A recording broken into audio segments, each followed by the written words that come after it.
I talked during the last episode about the idea that pain can be turned into art. I still love this concept, but this week I'm going to go in a different direction with it. Instead of talking about pain being turned into art, my guest this week, Dr. Christine Malone, talks with us about how she turned pain into helping others, about how she took unimaginable, immeasurable pain, and not only did she heal from it, she made that into a calling that is now cascaded and branched out into helping so many others. Christine has taken tragedy and used it as fuel to dedicate herself to others, and I am just so grateful that she was willing to share that story with us this week. Trigger warning up top. The show does talk about death, so please be mindful as you listen. With that being said, let's go meet Christine.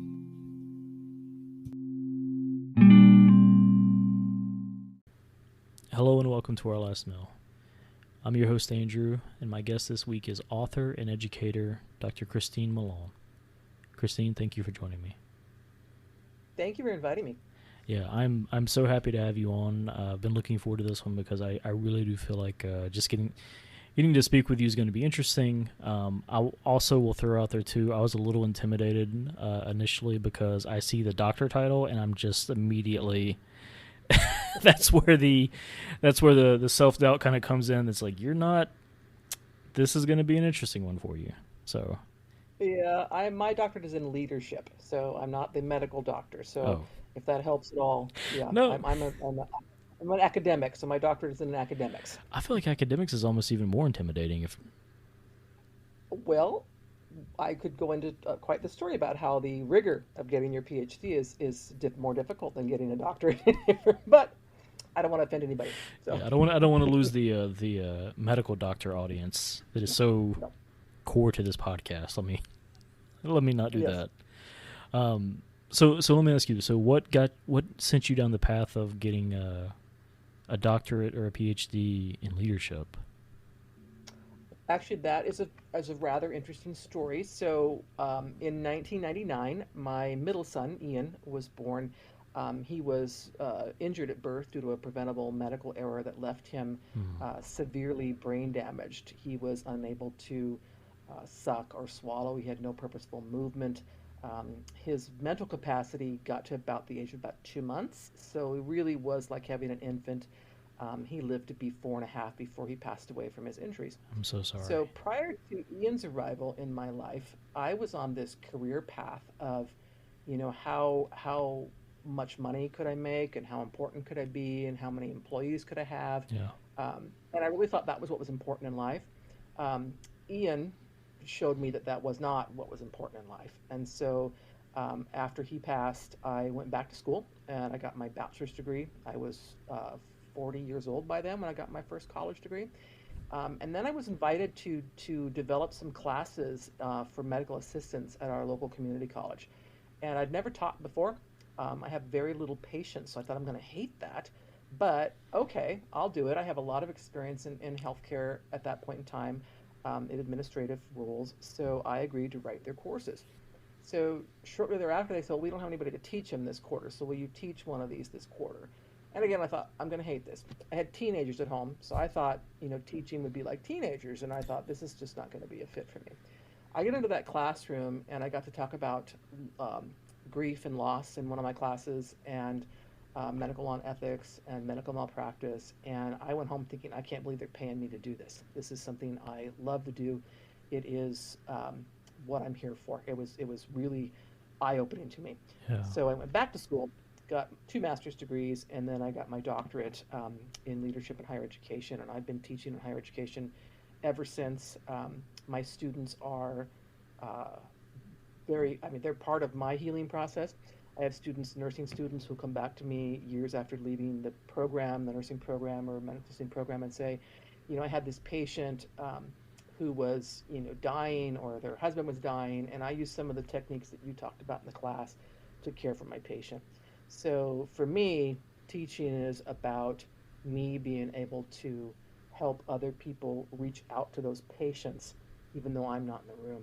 So if that makes sense, it's just one of those. It's my, if you will, my silver lining. And if it wasn't for my son, I wouldn't know where I needed to be. I wouldn't, it wouldn't have occurred to me. I would have stayed on the same path. I probably would not have been very happy.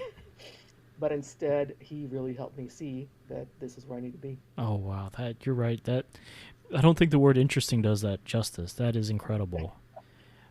Yeah, it's one of those tearjerker kind of stories, and I have too many of them, but it's one of those things where I believe, life's very short, and Yeah. we need to appreciate what we have while we're here, and that can be, what work you do, the people you spend time with, where you travel to, so on. So there. First of all, I agree with you completely there. That 100% agree. I will say there's two things that really stood out to me about that. First is that it is it is beautiful that you can honor his life in that way, and that it's one of those things that it stays with you, and it is transformed into helping so many other people, and it's really a domino effect, I guess, of the people that you've helped, and then that they've helped, and then there's no telling even beyond that those those spouses who are losing somebody in the hospital and has a doctor who is there to support them, what they're able to do for someone else. It is almost like a, and please don't take this as me being insensitive, it is a pyramid scheme of love is what it feels like. I'm going to show. Yeah, it's like paying it forward, Yeah. like paying it forward as far as it goes. It's like, I make a whole lot less money in higher education than I did in industry. Yeah. Anybody who's in higher education knows that. However, the benefit I get, personally, emotionally, mentally, is so far outweighs Yeah. the fact that I no longer drive an Lexus, right? It's just so far outweighs that. It's I agree. I having a child now myself, it's one of those things that I find myself, I want to make as much money as I can for her benefit, for my family's benefit, but at the end of the day, I've tried to explain this to childless friends before, that there's a line, and there's a certain amount of money, it doesn't matter how much it is, that if I don't get to be a dad, it doesn't matter. That Yeah, is the most important thing. I'm not going to wish at the end of all this that I'd made more money, but I am going to be glad that I got to spend time with her. absolutely. You'll never get it back. Yeah, Time is short. Never get it back. Yep. I'm not missing soccer games to make more money. I'm just not doing it. It's not going Yep. to happen. Um, Yep. Good for you. yeah, I it's it's one of those things. I know parenthood, I think, affects everyone differently, and I will tell anyone the first 6 months is probably the hardest, just the adjustment period. But it wrecked me in the best possible way, because it is insane just how much you can find that you can love another person, and I wouldn't trade it for the world. That's all I And can say about it. I'm gonna give you a sneak peek into your future. My oldest two are in their 30s now, and when you have grandkids, Oh, it is like 10 times what you felt. I love my children, but oh my gosh, my grandchildren are, I would do anything for them. They are just the sweetest, most beautiful boys, and I adore them. I mean, just absolutely adore them. I remember thinking, how can you possibly love someone more than you love your children? I mean, I adore my children. I've got 5 kids. I adore them. But man, those grandbabies, it's just so, keep that in the back of your oh head god. for as your daughter gets into adulthood. I I've heard that too from my parents, from my in-laws. I've heard that, and it's funny, because I know what I've gone through with learning to how much you can love through your own child, and I'm just like, there's no way I could love somebody more. But I've heard this from every grandparent I know, so yeah, I guess I It's need to true, and prepare. you can't describe it. I had people describe it to me before I had grandkids, and I was like, oh, okay, yeah, all right. But yeah, I still, I walk in front of a moving train for one of those boys to get them out of the way. I'm like, I just would do anything for them, which is almost kind of in my head almost dangerous, because they're what, 4 and 2 now. So I'm thinking when they get to be 10 and start asking me for a car, what am I going to be able to control myself? How am I going to deal with this? But Did you take out a yeah, second mortgage on the house? Yeah, well, okay, but you need to understand. yes. But Oliver wanted a horse, so He didn't have one. So yeah. So the other thing I was gonna say, in relation to that first story, is it is rewarding, I guess is the right word to use here, to know that you've had an impact on somebody, but not even know it until later, I guess. I had previous employee from an older position, who she reached out to me last year and just said, "Hey, it's been a while since we talked. I'm in a leadership position now. Can we just catch up?" I was like, "Yeah, I'd love to." So she set up some time just for us to chat, and just out of nowhere, one of the first things she told me was that I just wanted to thank you for something you did for me a long time ago. Her father had been in the hospital when she first started reporting to me, and he was dying. It wasn't a he's in the hospital, we're not sure. It was a he's in the hospital, this is the end. And I just called to check on her just to see how she was doing. And it wasn't a I never thought about it as a some big thing. It just felt like the right thing to do. And she thanked me at the time, and thanked the team for sending flowers and all that. But a couple years later, she's in a leadership position, and she had somebody on her team going through something similar, and so she made the effort to reach out to them. And just knowing that and she said, what I'd done for her kind of helped guide her there. And so just knowing that, and it feels weird because I don't like to pat myself on the back, and I don't. It's basic kindness, so I don't think it's anything extraordinary. But knowing that, okay, I had a positive impact that she was able to use as a positive impact on somebody else, it really is. It's rewarding more than any monetary amount for sure. Sounds Yep, like you've I had something completely agree. similar. Yes, yes, I completely agree. I can think of times with people that were ahead of me that shared something that I have been able to use in my life. Um, but yeah, those simple acts of kindness. I just posted something on social media, I think it was yesterday, a really great piece that I found about when someone's grieving, rather than say, what can I do or how can I help, actually coming up with concrete things you can do. So rather than put the onus on the grieving person to tell me, Hmm. what can I do? Instead, I'm going to tell you, I'm going to make some food and bring it over. Yeah. Would you rather it be breakfast, lunch, dinner, or a snack? I want to do this for you. When can I come over and clean your house? Right? These types of things that are very helpful and meaningful.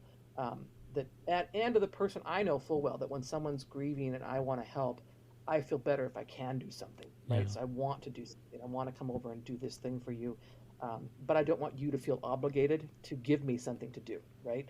So those little acts of really helping to, how can I help this person in a way that's meaningful and helpful and realistic, right? I mean, sending you flowers, okay, but bringing you a meal for your kids, or offering to take your kids to the zoo so you and your wife can, be where you need to be when you're grieving. Those types of things are really um, far more meaningful and, I mean, not hard to do.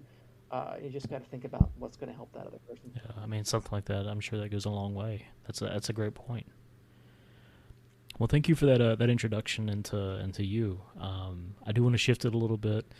This podcast does talk about grief and loss, and you shared with me a little bit about your story.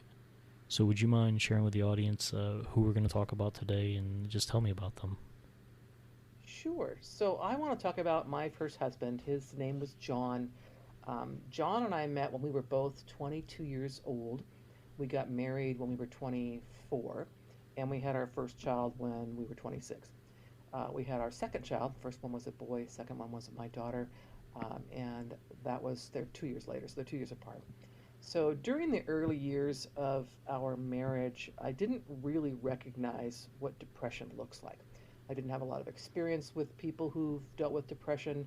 Um, and I think knowing what I know many years later, it's very difficult to recognize that in someone who's very close to you, Yeah. especially if they're considering, harming themselves.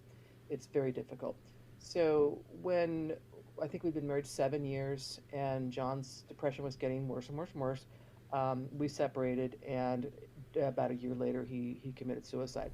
So I had a 2 year old and a 4 year old at the time, and was completely afloat in this space that I really can't even properly describe. My in laws blamed me for the death Mm. because it was suicide, and they didn't know why I didn't see it or why I couldn't stop it. So um, that then led to my kids having no um, interaction with their dad's family ever, right? They just completely cut us out. So yeah, but one of the things when I got your emails, I was telling you about, thinking about, you know, food and how it attaches to it. I used to always joke that John would eat anything I made. I could scrape something off the yard and put it on a plate and eat it. I had no challenge whatsoever to cook anything special, right? Because it was like, well, he'll eat anything. And if I went out of my way and said, well, I made this really new recipe, he'd say, oh, it's really good, as he wolfed it down. And then tomorrow he'll eat some burnt piece of toast and tell me how wonderful that was too. So, um, yeah, I miss that because my husband that I'm married to now, I wouldn't call him a picky eater, but there are things that he won't eat. And Yeah. I think, God, why won't you eat that? It's just mushrooms or it's just, whatever. And so on. So I really was spoiled during my years with John when it came to cooking things for sure. Yeah. I will say, I'll call myself out. I'm the husband who will eat anything and enjoy it. Although, and she would get mad at me for saying this because she hates it whenever I compliment her cooking, or at least to anyone that's not me or her. My wife is an excellent cook. Thankfully, she also doesn't listen to this podcast that often, so I can say this: she's an excellent cook. That being said, I love everything she makes because I mean there is the act of cooking for someone, the act of feeding someone. I think is an incredibly intimate, personal thing, and it is such an act of kindness, even if it doesn't matter if it's the first time you've done it or the thousandth time. There is something so incredibly personal about making somebody a meal. Yep, I agree. I love to cook. I just remodeled my kitchen last year in a design that's perfect for me as a chef, so that everything's close where I need it to be, my Yeah, equipment's where I need it to be, and I absolutely love to cook. And my husband now, in his defense, he doesn't ever complain about anything I cook, but he will pick things out. He won't eat the mushrooms or the Brussels sprouts. see, But for the most part, he likes it. but see, that's fair though. Having something you don't like, but not being, but not being judgy about it, I can handle that. That's that's Yeah. our rule in the house with our daughter is you don't have to like it, you just have to try it. We don't say you, Right. Yep. you know. Yep. Yep.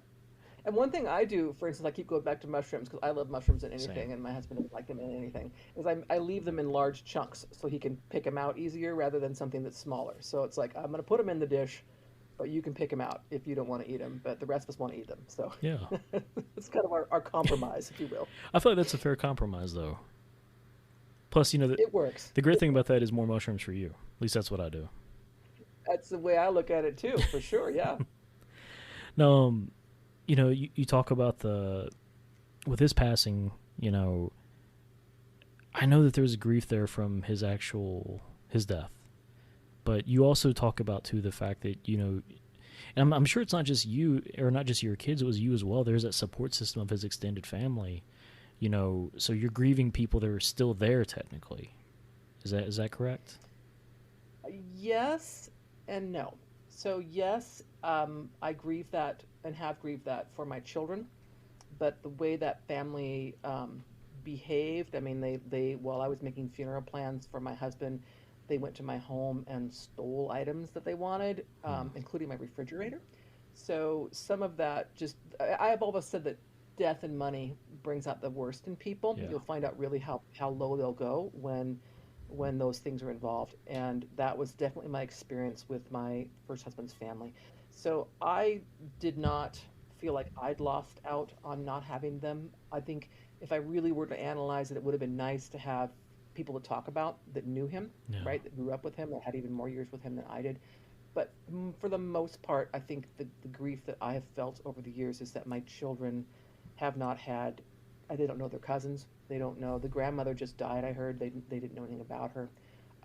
And, I'm sure they're, even though my feelings about them obviously are tainted by how they behaved, I'm sure there would have been some benefit for my kids to actually have to know these people that were. I mean, my husband had a twin sister. To know these people in this family that, were again, they were all close by. They all lived real close by. So it was painful, and I just published my autobiography, and I write about that experience in there, with that family and my need to protect my children from the negative and the hurt and the ugly.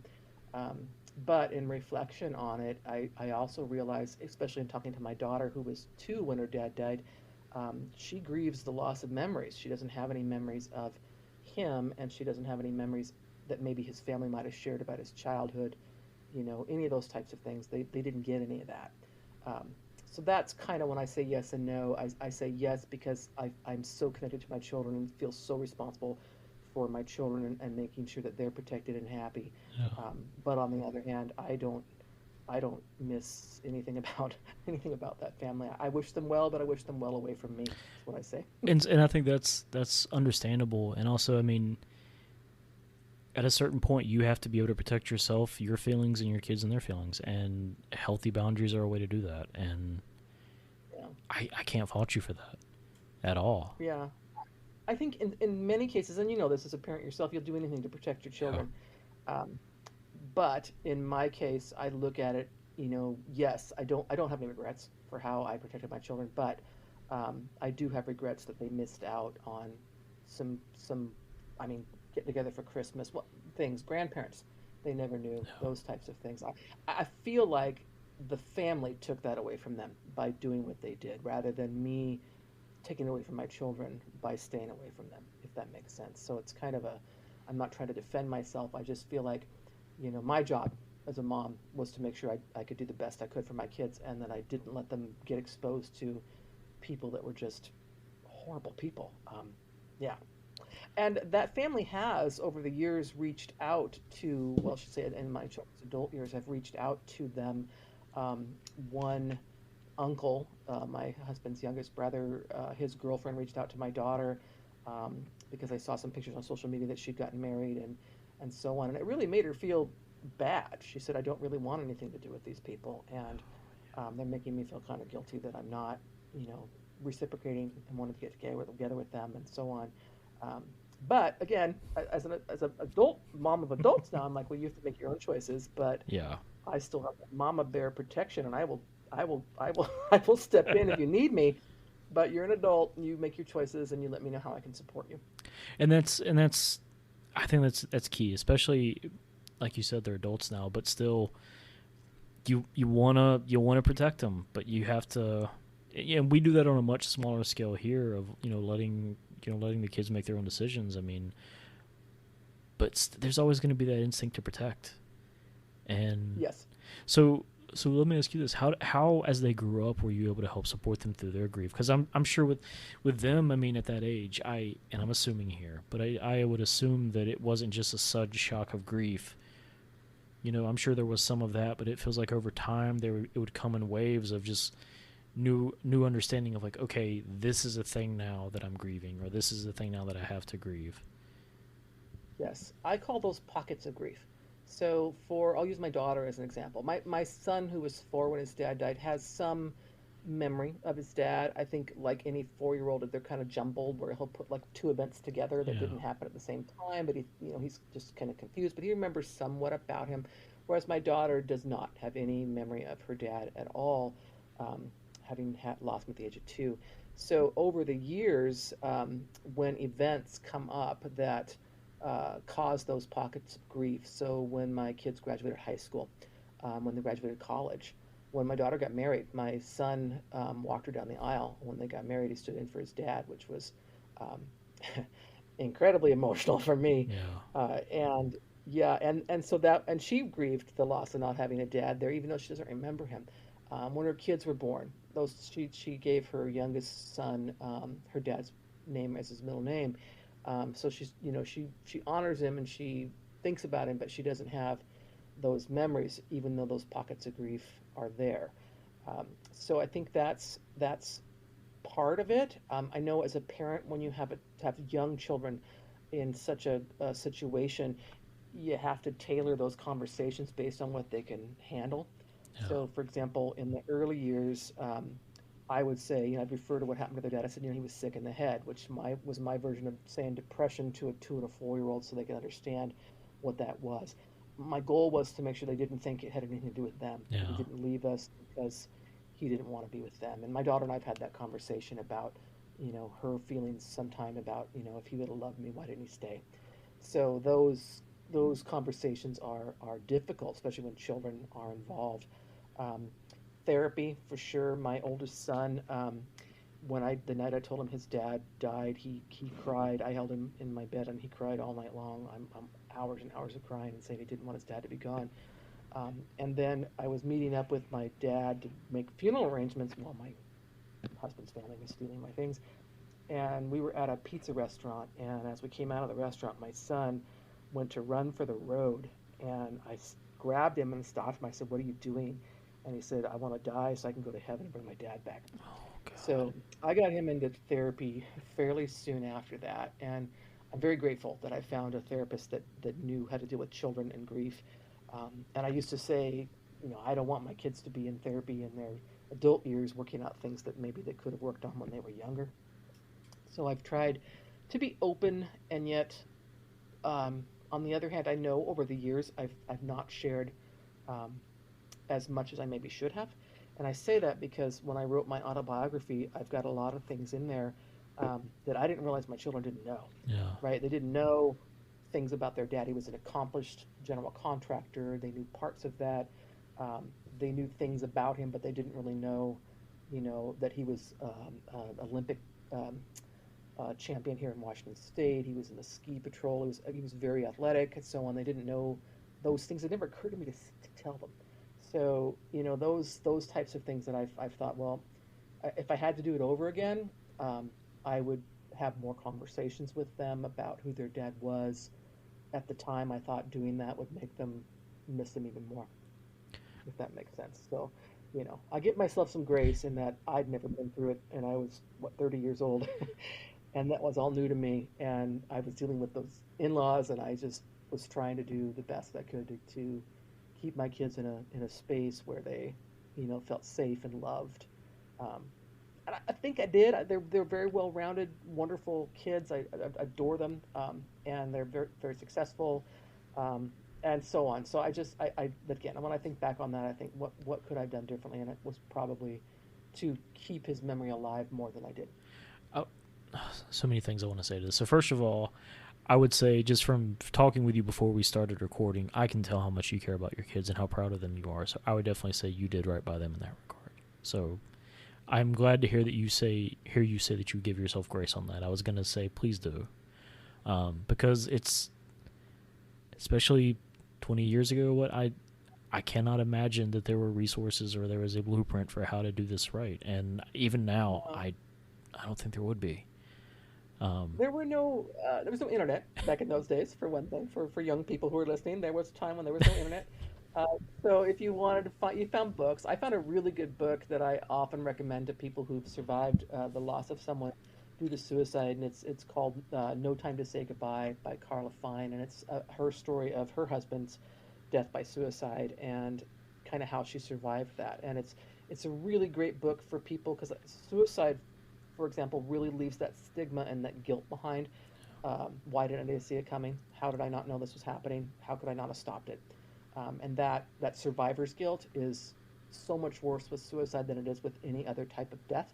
That it causes people who are those survivors to really need that support, a support group, some kind of understanding that you are not alone, you are not to blame, and there's you need to just figure out who you are, and in many cases forgive the person who's gone yeah, and their choice.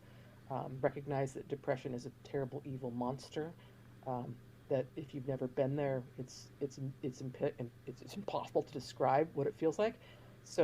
And I have struggled with depression throughout my life, but never to the point where I wanted to end my life. So I can kind of see down that road and go, okay, how many steps further would I need to be before I can really understand what that was like? So for someone who's never even experienced depression, it would probably be impossible to um, grasp where a person gets to be, where they're willing to forever leave their family and young children. yeah, and I think you touched on something there. I mean, that idea of forgiving that person. Um, I imagine that is incredibly complex, difficult, but I also get the sense that is an important part of healing for you. Yes, absolutely. Absolutely. I mean, I can't overstate that. I know I actually started a support group when the internet first started, for survivors of suicide, and what I found was that people who've lost a child to suicide have a very different perspective than someone who's lost a spouse, Hmm. and aside from that, lost a sibling or a parent. They're all very different perspectives. Some are more tend toward anger than others. Losing a spouse, it's very common to feel very angry, especially, you're left behind with this huge mess, right? I mean, Yeah.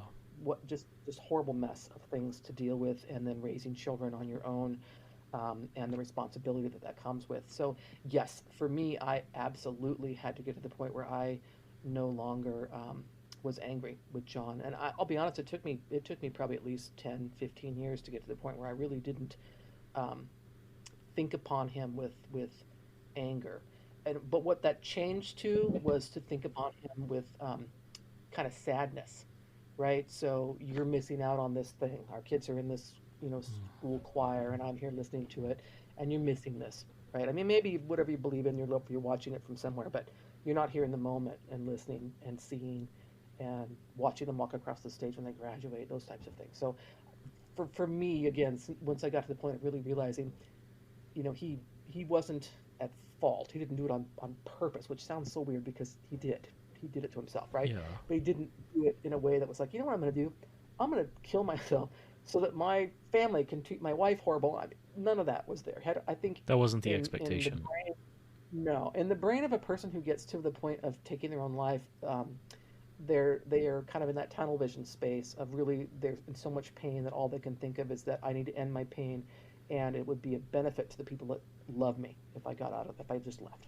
That's the mind frame, um, and once you grasp that, it's a lot easier to get rid of or release. I'll just use the word release that anger. Yeah, that's not a situation where perspective is very clear. So No, no, not at all. I will say, just hearing you say how you managed to forgive, I guess, and or turn it into, I don't know whether it's forgiveness or a lack of, or ending the anger, I guess, and it almost sounds like empathy is, I guess, what did that, and Yeah, well, I know that holding anger inside, it's like with my in-laws, my former in-laws. I could not stay angry with them, and I can't think of a person that would hear my story that wouldn't think would I'd be angry with them as well. I have people that think I'm so angry with them and I never met them. I wouldn't fault you for So being angry. yeah, I'm just saying. So I get that, but to hold that inside only harms me. And so when I say I don't use the word forgive as much as I use the term I released that anger. I don't it doesn't serve me. Yeah, It doesn't serve me. In the moment of intense grief, anger does feel better than grief because grief has that sense of um, helplessness. So, but it's more energy to hang on to anger than it is to just deal with the grieving process. So, for me, getting rid of that anger was extremely important. It was going to eat me up inside, and yeah, I needed to be, a healthy person for my kids and for me, and just take some steps forward. And I've lived a very happy life since those years. So, it's like, I think, yeah, if I just wallowed there, I wouldn't. I wouldn't be as well off as I am now emotionally. yeah. And you say that, it made me think of two things. William Blake, the poet, he, the poison, was it the poison tree? I think. I was angry with Yeah. my friend. I told my wrath did end. I was angry with my foe. I told it not. My wrath did grow. And then the quote. Forget who said this, but it's being angry at someone is like drinking poison and expecting them to die. I mean, it's this idea of holding on to that. It hurts you more than it will ever hurt them. It does.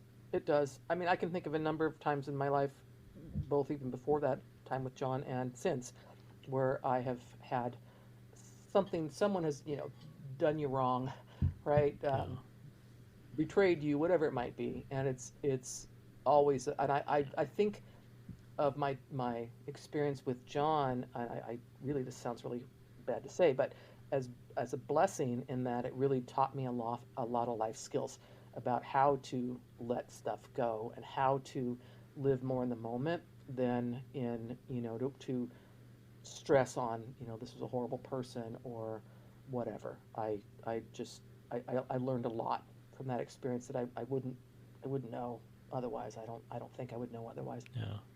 Well, I will say this. It sounds to me like you've managed to. This is gonna sound cliche. I'm gonna say it anyway, but to find the silver lining in something, and you know, use every moment of grief as an opportunity to grow, to better, and to find peace. And I mean, I think that is the silver lining, and that is making something or finding something positive in something so dark and negative. And I think it's admirable. Absolutely. I'm a firm believer in that. So, and it's funny you use that term. I was going to title my book "Small Silver Lining" when I was in the early stages of writing it. So I thought it really is what I'm talking about, is finding those gifts. Um, and to use the word gift might even seem strange, but those gifts that you're given in grief, um, to really help you realize, what is important. Um, Grief is only for those of us left behind. The person who's gone is no longer in pain or whatever their situation was. Yeah. Um, Grief rituals, so on and so forth. They're for those of us left behind. So, um, yeah, to just kind of place that person, and not in a place. I mean, I've never tried to put John in a space of, he was perfect. He was not perfect. There's things about his imperfections that I didn't share in my book, and I know if my kids listen to this, they're going to ask me about it now.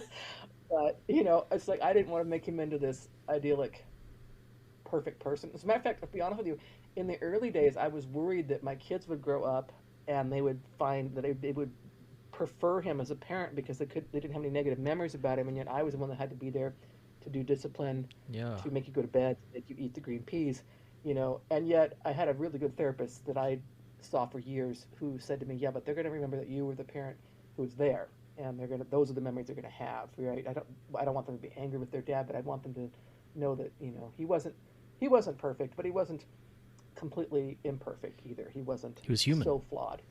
Yeah, he was human. He had some really great, um, wonderful things about him that I'm sorry my kids missed. I mean, I share in my book about how he was really into carving pumpkins. So every year we'd get like 20 pumpkins at the pumpkin farm, and he would spend 2, 3 evenings of the week, carving these pumpkins, and they'd all be very intricate designs, and he'd set them all out on the porch, and he'd make a little scarecrow, and he was just so into Halloween, which has never been one of my big holidays. I'm like, whatever. Thanksgiving's my favorite holiday, so I like to eat.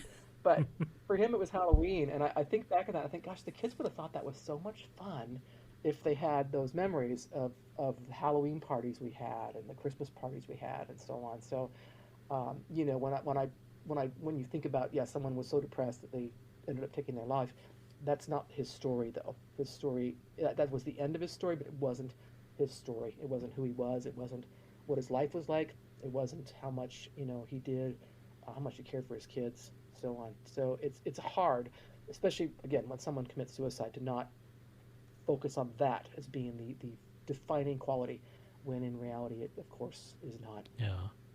I'm so glad you shared that. I'm glad you shared too that fear of, you know, I'm not going to call it jealousy, but that fear of like, okay, what if they grow up preferring him because they don't have the negative memories? I mean, I think any parent, has had at least a moment of, I hope that my kid doesn't like my spouse more than me because of X, Y, and Z.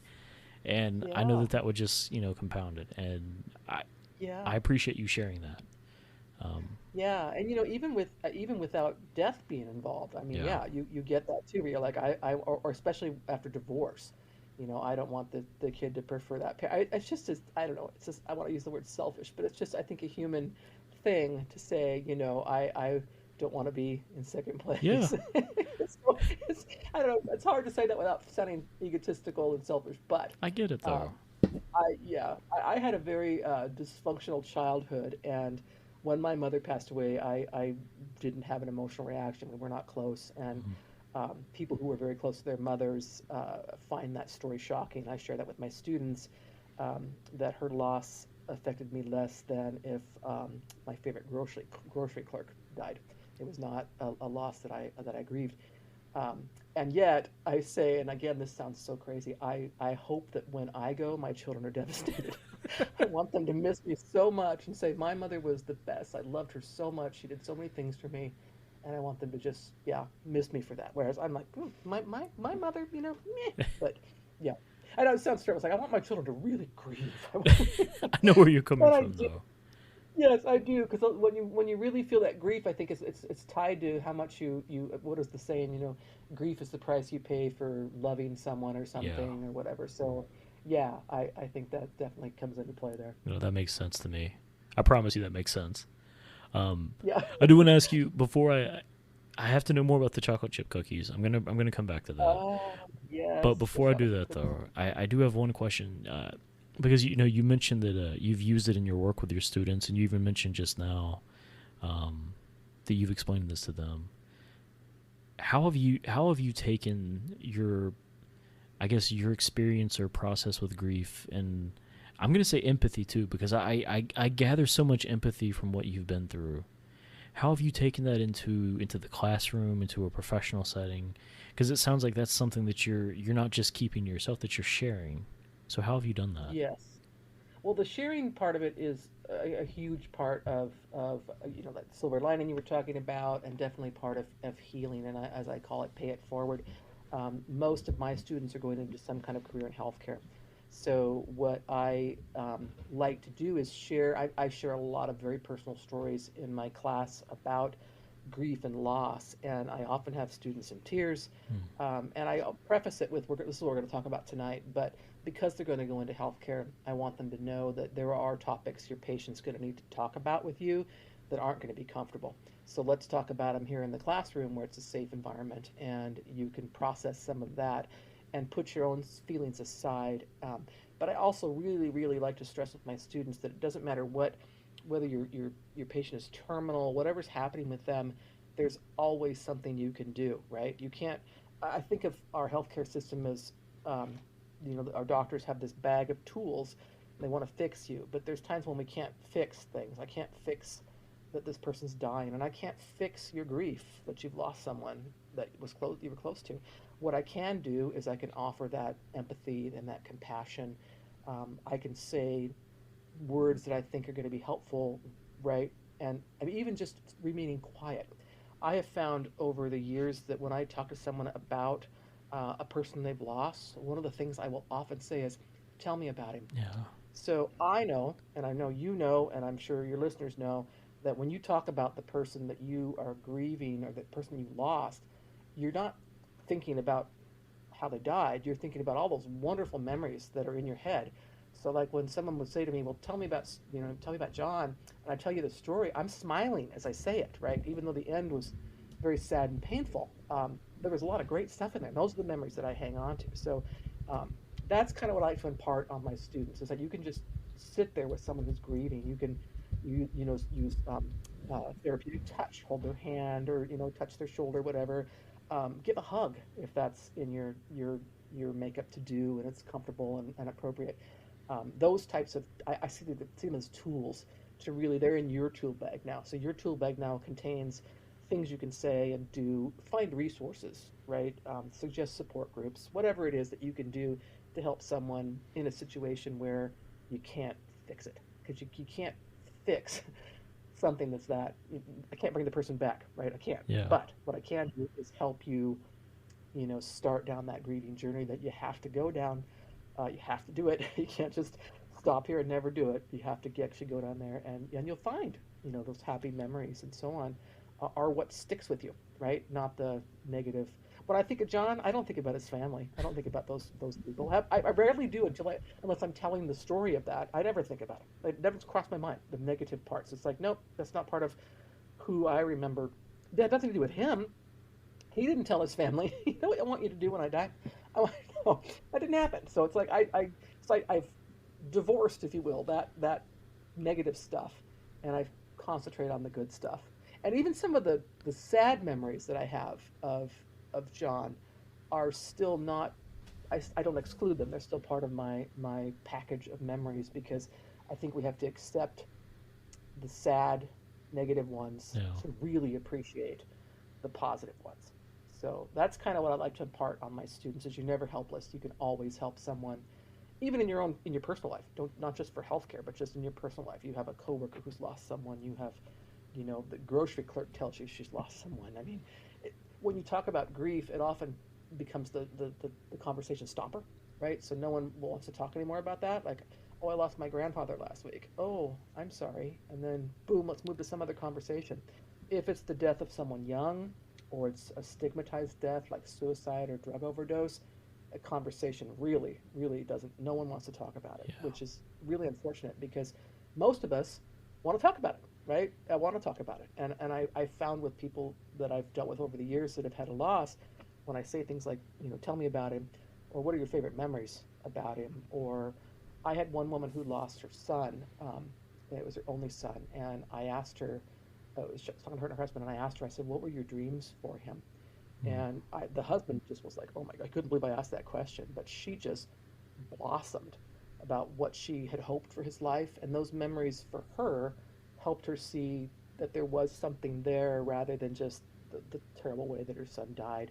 Um, so sometimes you just have to have those conversations and step out there uh, in a way that might, again, make you very uncomfortable. It doesn't make me uncomfortable anymore. It used Yeah.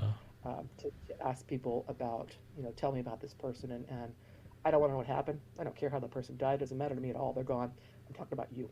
So that's what I get with my students. And again, why, as we go back to the first part of this conversation, why I do what I do now for a living, because it just gives me so much purpose that again, I can't believe they pay me to do it. I am so glad that you were doing what you were doing and basically getting a whole new generation, a whole new crop of people to do the same thing. So I want to say that I thank you and I'm thankful for you. Oh, thank you. Thank you. You're welcome. I love what I do. I do. I do. I love what I do. And sometimes conversations I have can be really straight up morbid, but you know what? It's part of life. Yeah. None of us get out of this life. We all are going to end somewhere. Yeah. So it's like you got to acknowledge that and accept it and I don't know, just have the conversations, right? Because you wish you had, especially if it's a conversation with someone who you're going to lose, you wish you had those conversations Yeah. once they're gone. Yeah. I appreciate you sharing that. I'm gonna I'm gonna do another pivot. I told you I would ask. Tell me these chocolate chip cookies.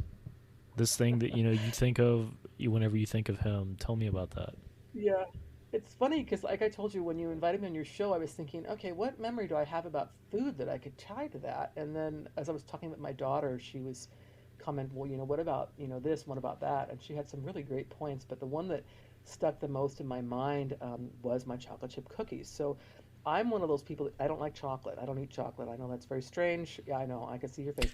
I'm not a chocolate. It doesn't entice me at all. Peanut butter I'll take, but chocolate, not a chocolate fan. So but I will say, an amazing batch of chocolate cookies. My chocolate chip cookie recipe has been published in little community cookbooks here and then around the community, whatever, for fundraisers. But I make really good chocolate chip cookies, and I would make those cookies for John. And he, of course, like many people, was a huge lover of chocolate. And he would eat my cookies. I mean, it was almost like a spiritual experience for him with those cookies. And if I made a big enough batch, he'd take them to work and sell them to his coworkers. But over the years, found I can't make them too often because then they won't be that special. So I'd only make them for a few times a year rather than cookies every week because I don't want you to take them for granted. But he absolutely and completely loved those cookies. So after he was gone, I know I've made them since then. I'm almost positive I have, but I have very few memories of making those cookies since he passed.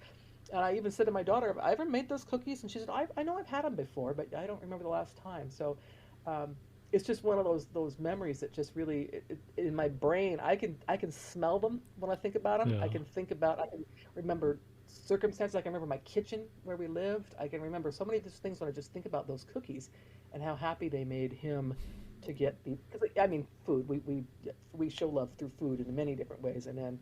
Um, for him, boy, those cookies were definitely his favorite. And I used to think I'm really sacrificing him because I don't even like these. I'm not even going to eat them.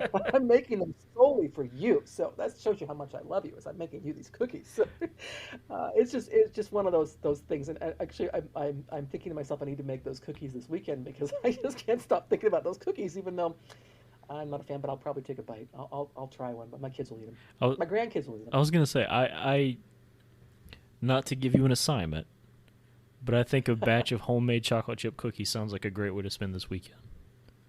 I think you are correct. Yes, I do. And again, just thinking about it, I can smell. I can make them without a recipe. I mean, I just completely have this thing in my head, which is funny because again, not something I would bake for myself, but yeah, boy, did he love my cookies. So yeah, it's a fun memory. It is a fun memory. He was an eater. He would eat anything.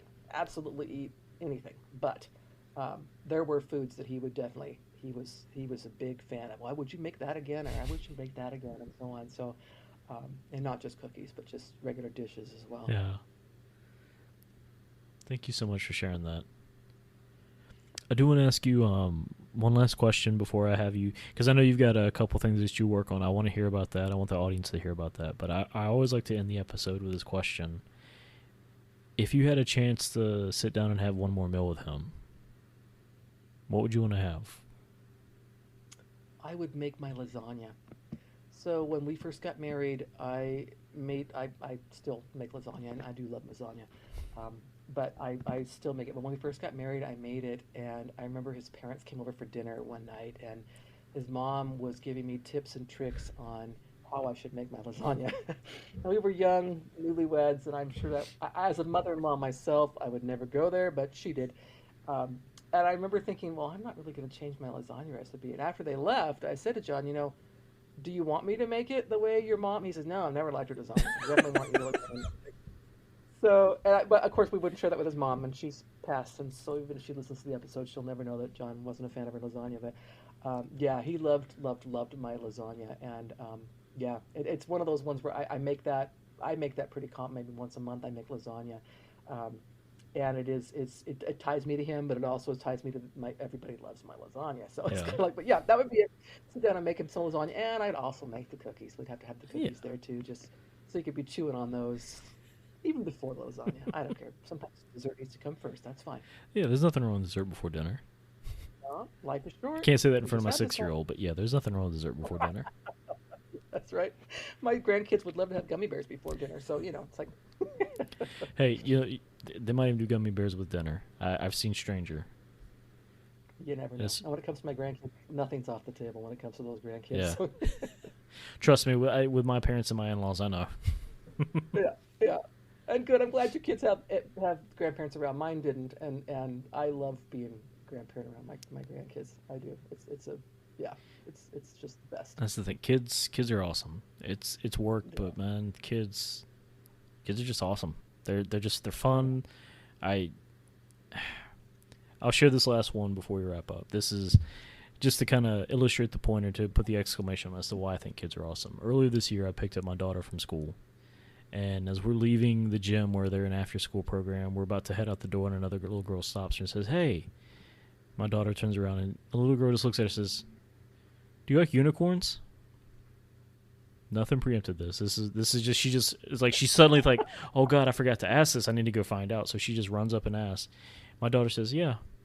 The look that this other little girl gave her as she just went, "Yeah, me too." That was it, and there was nothing further. There was no more discussion. There wasn't like, "Okay, we're best friends now." She just needed to know. Kids, they're awesome. They are pure good, and I am glad that you get to spoil your grandkids. Yeah.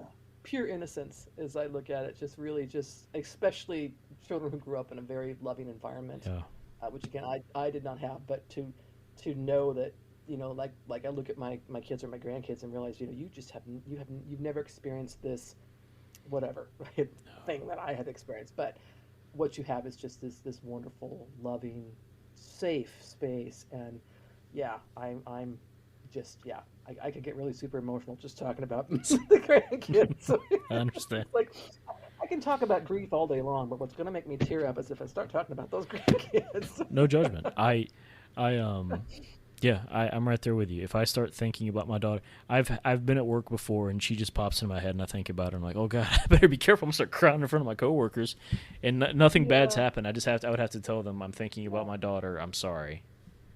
yeah. You know what? For me, what happens is I'll just will be doing something about my daily life, and then I think about something to do with my grandkids, and I find myself just grinning, and I think someone's. I don't. Of course, I work from home nowadays, but I think someone will walk by and go, "What the heck? What are you smiling about?" Oh, I was just thinking about the picture my daughter sent of my grandson at the zoo. Yeah, And it's just pure joy, pure joy. But yeah, it's good times. It's good times. I mean, yeah, there's a lot of pain, especially like with me having to raise my two older kids, in those early years without their dad was tough. So having two parents, great or supportive grandparents, family, friends, whatever. Um, Kids need to be in a loving environment, agreed. a community. 100% agree. Christine, thank you so much for coming on. Before I let you Yes, go, will you please tell my guests, where we can find out more about you and the work you're doing, your book, your podcast? yes, yes. So my website is christinemmalone.com. And there you will find my podcast links. I have a blog that I put out twice a week. One blog is about whatever my podcast episode was about, and the other one is about something to do with business and leadership. Um, and I have my contact information is in there as well. I've written several books. Most of my books are textbooks to use for classes. The one I just released is my autobiography. It's called The Day I Became the Spider Killer, memoir of trauma, tragedy, and survival. Um, there is, of course, a story about why the title, if you care to hear it. So, yeah, but my book just came out.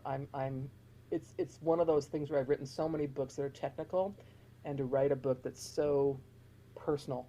Um, and I've been meaning to do it for years and years and years, and I kept putting it off and putting it off. Then I took a class on how to write your autobiography. And I thought, well, now that I've done that, I have to write it. So wrote it, self-published it, and it's been really fun. And I hear from people. I get an email from a former student I hadn't heard from in years, just yesterday, who I didn't realize even knew I had the book. And she said, I read your book, and she gave me some feedback on how it made her feel and what she thought about it and so on. It was really powerful for me. So, um, yeah, that's kind of what I'm in the midst of. I'm doing another book now. It's more of a business book about how to jump into a new career. It's called a career ladder book. Um, but yeah, that's kind of what I'm doing. I like to stay busy. I try to make a mix of my fun personal stuff with all the business stuff I do in the classes I teach, and try to find some kind of balance, which I think I do okay most of the time. Most of the time. I definitely get the sense that you stay busy, but it sounds like you enjoy it all. So it sounds like time well spent. Yes, yes, yes, indeed. Awesome. Well, Christine, thank you so much. I'm going to link to all of that in the show notes. I am so glad I got to talk with you this evening, and I really appreciate it. Yeah, it was a pleasure to meet you. You as well. Thank you.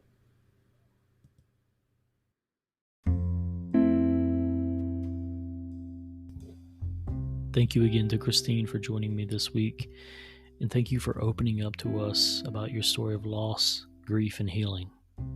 You can learn more about Christine at her website, christinemmalone.com, or you can listen to her podcast, Good Grief. I'm going to link both of those out in the show notes. Before I let you go, as always, I do just want to say, if you can, subscribe to this podcast, Our Last Meal, wherever you're listening, and take the time to rate and review. I want other people to find this podcast. I want this to be a source of healing and hope. So you doing those things helps. You telling other people about the podcast helps. I'd also love it if you'd follow Our Last Meal on social media. It's Our Last Meal Pod. All the usuals: Instagram, YouTube, TikTok, all of that. You can also visit ourlastmeal.com. And if you're ever interested in being on the show, you can send me a direct message on any of the social media platforms, or you can reach out to me through the website by clicking on the Share Your Story button at the top of the page. And with all that said, until next time, take care of yourselves. Please go share a meal with someone you care about.